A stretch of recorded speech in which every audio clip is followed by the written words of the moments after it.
ঠিক আছে কেন আমি তুই ব্যবস্থা করে দিই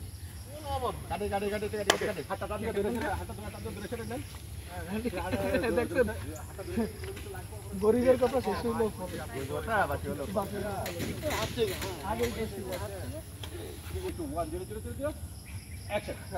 বাইরে থাকি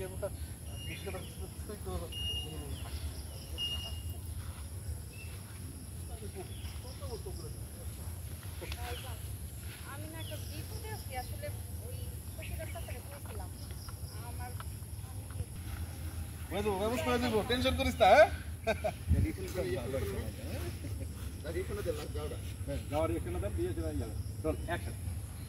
যা টেনশন করিস না সব ব্যবস্থা করে দেবো হ্যাঁ